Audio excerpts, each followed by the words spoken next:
चारों तरफ से भयंकर आपदाओं में घिरा हुआ है और इस समय देश की नागरिकों को देश की चिंता करनी चाहिए। आज देश के असुरक्षा का भावना खड़ी हुई है। उस असुरक्षा में देश के नागरिकों को अपनी जिम्मेदारी निभानी चाहिए, ऐसी मेरी अपेक्षा देश के वासियों से।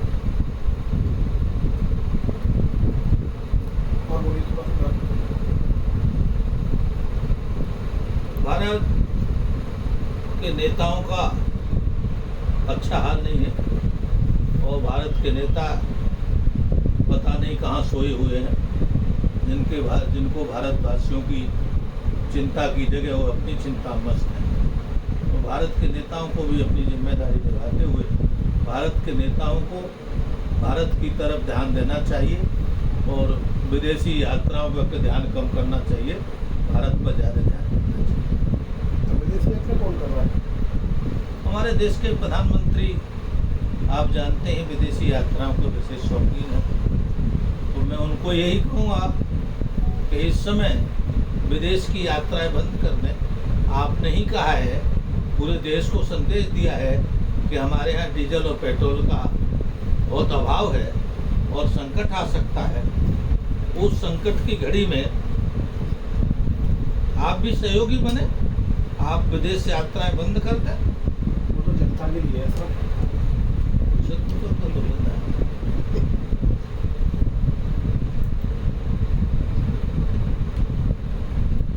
अच्छा, विजुअल बनाया होगा कभी आप? हाँ, बिना उसके तो खबर चलेगी। अच्छा, समय को हाँ, थोड़ा सहयोगी पत्रकारी बन जाओ, ब्यूरो चीफ की बन जाए। ठीक से रखो, ऐसे रखो। हाँ, ऐसे शर्मा जी अधूरे हो गए। ज्ञान अधूरा ज्ञान है शर्मा जी। ज्ञान तो पूरा है। हाँ,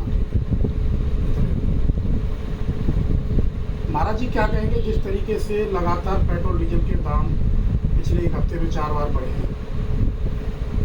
पेट्रोल डीजल के जो बढ़ रहे हैं, इसकी सरकार की जिम्मेदारी दिल्ली सरकार को बिना विलंब करे, उन्होंने जो कहा सरकार के लोगों को अपने खर्चे कम करें।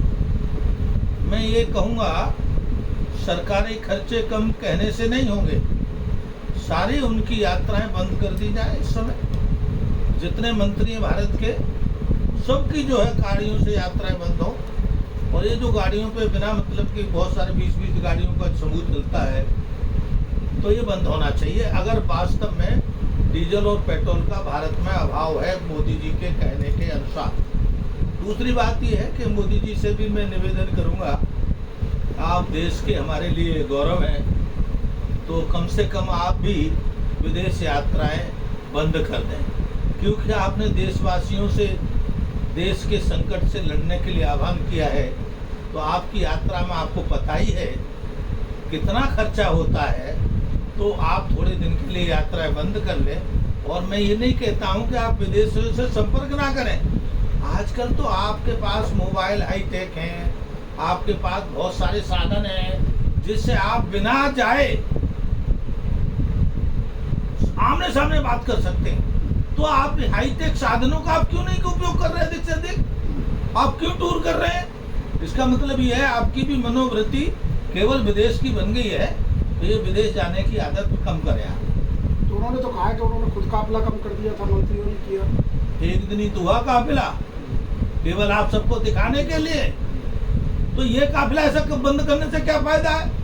आप उससे तो ज्यादा विदेशों में खर्च कर रहे हैं। आप जितना काफिले में खर्च नहीं होता, उससे कई गुना विदेशों में खर्च होता है।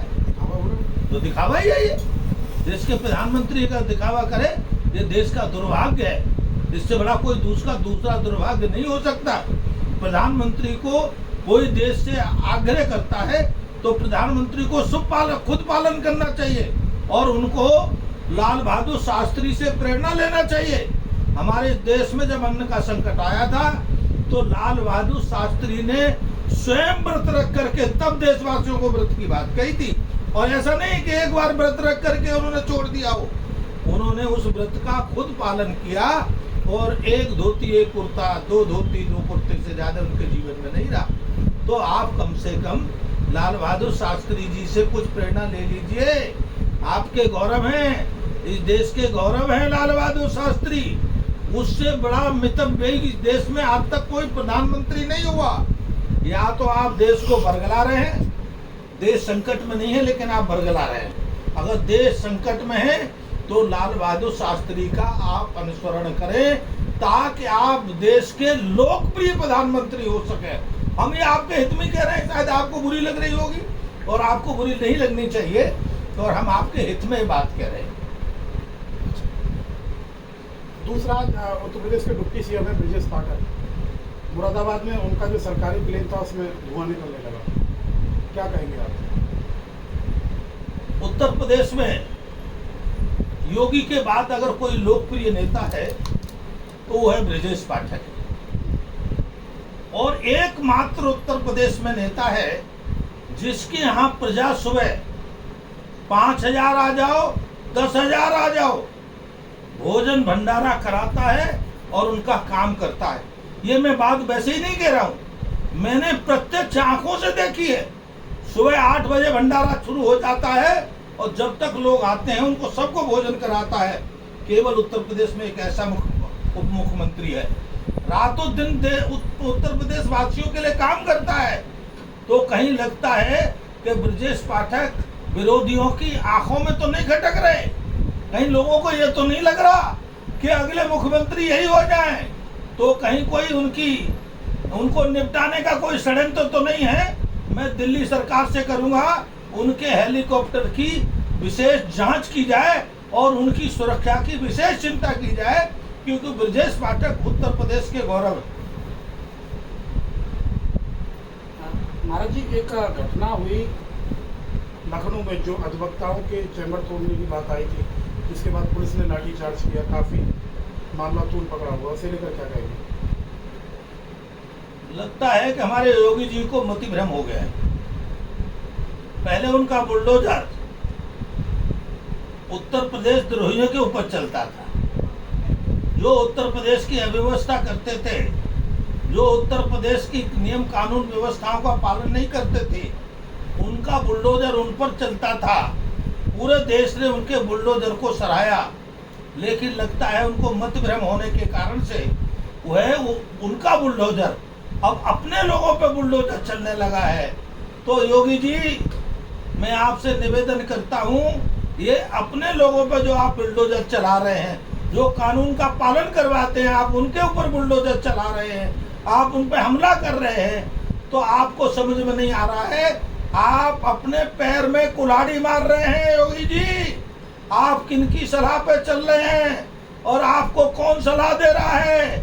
आपको इस देश की राजनीति से खत्म करने का षड्यंत्र हो रहा है, आप उस षड्यंत्र में फंस गए हैं। तो मेरा आपसे निवेदन है, और मैं आपसे निवेदन इसलिए कर रहा हूँ कि आपको मुख्यमंत्री बनाने के लिए सर्वाधिक पीड़ा मेरे हृदय में थी और आज भी है। मैं ये चाहता हूँ कि आप मुख्यमंत्री बने रहे, कम से कम इस बुलडोजर को सही दिशा में करें। वो तो सरकारी जो आदेश था उसका पालन करा रहे थे, वो कहाँ गड़बड़ कर रहे थे? सरकारी तो कितने आदेश है, सबका पालन होता है क्या? या सारों आदेशों का पालन करा लिया जाता है क्या? सरकारी आदेश का पालन कराते समय अपने विवेक का भी ध्यान करना पड़ता है, अपने विवेक पर को भी निर्णय लेना पड़ता है। तो महाराज जी को तो बुलडोजर के नाम से ही जाना जाता है पूरे प्रदेश में, देश में। बुलडोजर तो अब भी चल रहा है, लेकिन जहाँ नहीं चलना चाहिए वहां चल रहा है। यही तो हम आपसे कह रहे हैं, जहाँ बुलडोजर चलना चाहिए था वहां उन्होंने चलाना बंद कर दिया है। पता नहीं किस कारण से, किनकी सलाह पर, जिससे उनकी ख्याति प्राप्त हुई, उनको प्राप्त हुई पूरे वर्ल्ड में। तो जहाँ उन्होंने बुलडोजर का मुख उल्टा कर दिया है, हिंदुओं की तरफ कर दिया है, या जो उनकी तरफ सुख, उनकी तरफ चिंता करते हैं उनकी तरफ कर दिया है, तो ये बंद कर दें वो, ये अच्छा नहीं है। माघ मेले के बाद उनकी कोई न कोई मति भ्रम हुई है। माघ मेले में भी किसी ने उनको सलाह गलत दी थी, जो उन्होंने निर्णय किया। माघ मेले में भी जो बुलडोजर चला था वो गलत चला था, उसका उस समय भी मैंने कहा था कि आप बुलडोजर गलत चला रहे हो। तो वहाँ किस पे चलाया था उन्होंने बुलडोजर? अरे भाई, बुलडोजर ही चला मुक्तेश्वर आनंद पे, अब मुक्तेश्वर ब्राह्मणों पे हमला हुआ, उनकी चोटी खींची गई, साधु संतों को जूतों से मारा गया और उसके बाद कोई प्रायश्चित नहीं किया सरकार ने। सरकार तो कह रही है सही किया उन्होंने। सरकार अगर सही करती, किसी की चोटी खींचना सरकार सही करेगी क्या? कि महात्मा को जूतों से मारना तो सही करेगी क्या? योगी महात्मा नहीं है। कल आप सुनिए, हमेशा मुख्यमंत्री नहीं रहेंगे, कोई नहीं रहा, कल आपके साथ कोई ऐसा ही करेगा तो आपको कैसा लगेगा? योगी जी आप ये ध्यान करो, आप वैसा व्यवहार करो जो आपको अच्छा लगे कल जब आप मुख्यमंत्री नहीं रहो, जब आप केवल मठाधीश हो, केवल महात्मा हो। नहीं, अभी मैं पे तो यौन शोषण के आरोपी लगे थे। आरोप तो इतने कितनों पे लगते हैं, किस पे नहीं है आरोप? कौन नेता बचा हुआ है? और वैसे कोई लफंडर आ जाए और आरोप लगा जाए, उसे आरोप मान लोगे आप? कोई लफंडर कह दे आकर के, फ्रॉडी आदमी कह दे, झूठा कह दे, तो अभिमुक्तेश्वरानंद धोखेबाज कह दे, अभिमुक्तेश्वरानंद तो गाय को राष्ट्रमाता का दर्जा दिलाने की बात कहते हैं। मैं उसका स्वागत करता हूँ। गाय राष्ट्रमाता होनी चाहिए, ये उनका ही नहीं है। अब मुक्तेश्वरानंद जी ने पहल की है, ये हर हिंदू का सपना है। तो गलत पहल कर दी क्या उन्होंने? नहीं, उत्तम पहल है, मैं उसकी सराहना करता हूँ। अभिमुक्तेश्वरानंद की, उनके साहस की सराहना करता हूँ। लोग तो ये कहते हैं अभिमुक्तेश्वरानंद पर सपा सरकार में डंडा चला था। नहीं तो सपा ने चलाया तो तुम भी चलाओगे? कोई नियम बन गया है कि सपा जिसको मारेगी उसको भाजपा मारेगी, ये कोई नियम नहीं है। गलत हो रहा है, गलत है। जब भी मैंने कहा था कि अखिलेश यादव ने गलत किया, भले ही अखिलेश यादव ने देर से माफी मांग ली, लेकिन ये तो इतने ढीठ है, इन्होंने तो माफी तक नहीं मांगी आज तक। आपने साधु संतों को जूतों से मारा, आपने ब्राह्मणों की चोटी खींची, और उसके बाद आज भी ढीठ हो। लेकिन बता दूं मैं योगी जी, ये देश साधु संतों ब्राह्मणों का है। वो तो कहते हैं मैं संतू। दुनिया में कोई इनके श्राप से बचा नहीं है। मैं आपसे अब भी कहता हूं, साधु संतों का, ब्राह्मणों का आप श्राप मत लो, चाहे कुछ कर लो। संतों के श्राप से क्या योगी जी की कुर्सी जाएगी हो? मैं ये नहीं कह रहा हूं जाएगी कि नहीं जाएगी, लेकिन श्राप से कोई बचा नहीं है, ध्यान रखो। ठीक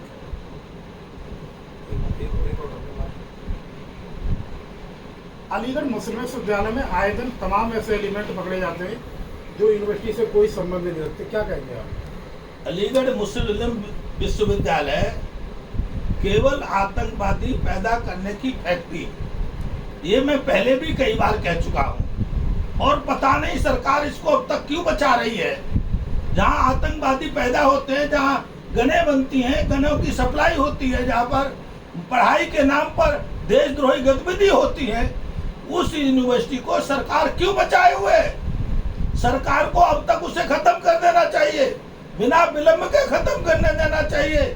वहाँ का जो वीसी होता है वो इन सब साल चीजों का डायरेक्टर होता है, आपको जानकारी है इस बात की, और वही गतिविधि कर रहे हैं। पिछले 15 साल से मैं लगातार बोल रहा हूँ, लेकिन सरकार सोई हुई है और सरकार कोई कार्रवाई नहीं करती। तो बुलडोजर अगर योगी जी का जिंदा है तो बुलडोजर यहाँ क्यों नहीं चलाते मुस्लिम यूनिवर्सिटी पे, जहाँ राष्ट्रद्रोही पैदा हो रहे हैं, राष्ट्रद्रोही पकड़े जा रहे हैं? आप बुलडोजर वकीलों पे चला रहे हैं, मुस्लिम यूनिवर्सिटी चलाने के क्या डर है आपको? देश के प्रधानमंत्री तो मिनी इंडिया बताते हैं अलीगढ़ मुस्लिम विश्वविद्यालय को। अब देश का प्रधानमंत्री तो मिनी इंडिया बताता है तो ये दुर्भाग्य देश का। मिनी इंडिया तो पाकिस्तान है मुसलमानों का, वहां जाके देख ले, वहां रह के देख ले, वो देश का प्रधानमंत्री पता लग जाएगा। दूसरी बात है, प्रधानमंत्री को कहता हूं मैं, मुस्लिम यूनिवर्सिटी में रह ले बिना प्रधानमंत्री के। तो बिरयानी खाने जाते हैं पाकिस्तान? नहीं, बिना प्रधानमंत्री के वो 15 दिन रह के दिखाए, उनका स्वागत सबसे पहले मैं करूंगा, पता लग जाएगा कि मुस्लिम यूनिवर्सिटी में क्या होता है। लेकिन आप गलत कामों को ऐसा कहकर संरक्षण दें, ये आपकी सरकार में बैठे रहने का आपका काम नहीं है। आपका काम है सही को सही करें, गलत को गलत करें, गलत करने वाले के खिलाफ कार्रवाई करें।